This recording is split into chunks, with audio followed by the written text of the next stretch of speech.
بچوں، اب آپ اپنی کتاب کا پیج کھولیں۔ اس وقت آپ کو بورڈ پر نظر آ رہا ہوگا، یہ ہمارا پہلا بند لکھا ہوا ہے، دوسرا بند لکھا ہوا ہے۔ اگر آپ چاہیں تو میرے ساتھ اس کو پڑھ کر آپ اپنی زبان کو، اپنی لینگویج کو رواں کر سکتے ہیں۔ پہلا بند، اور اس کے ساتھ ساتھ ہی میں آپ کو اس کے تمام ڈیفیکلٹ الفاظ جو ہیں، جو مشکل الفاظ ہیں، ان کو معنی بتاتی جاؤں گی۔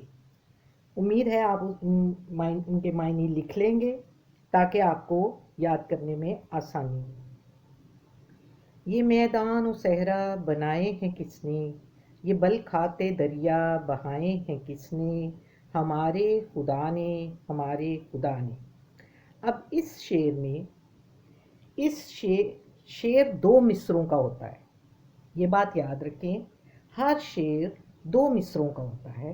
شعر لکھنے کے اپنے اصول و ضوابط ہیں۔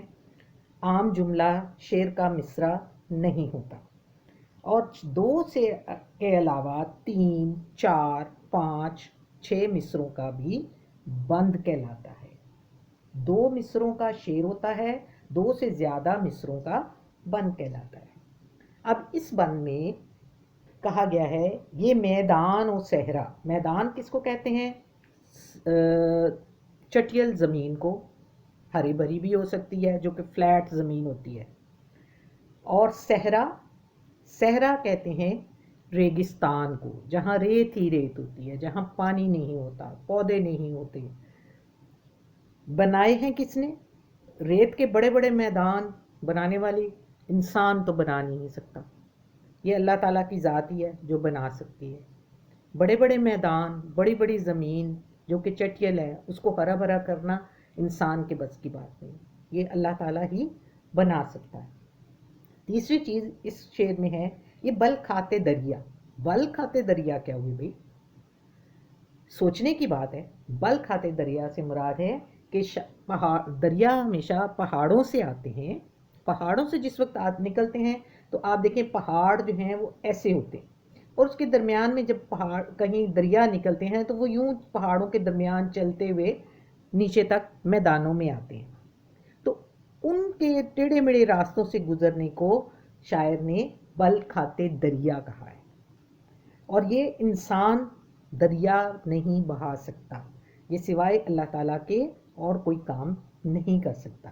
تو سوال شاعر یہاں پر یہی کرتا ہے کہ یہ بل کھاتے دریا کس نے بنائے ہیں؟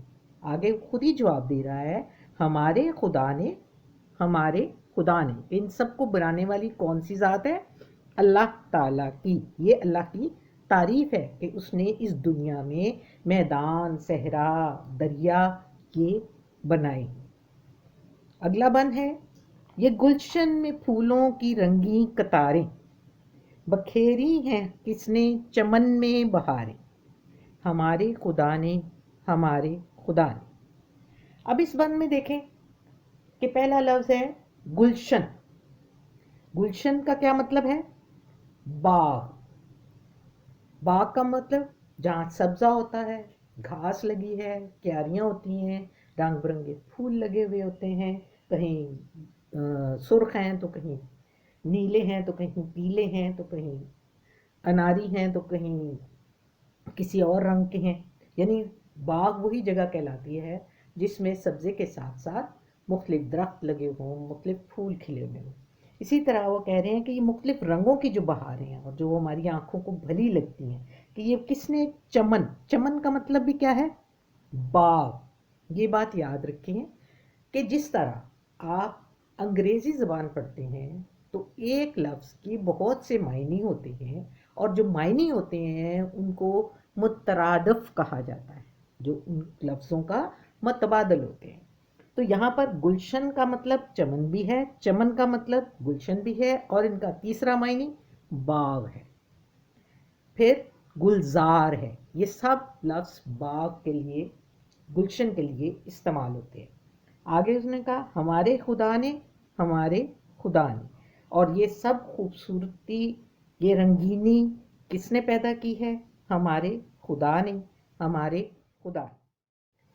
یہ چاند اور سورج بنائے ہیں کس نے؟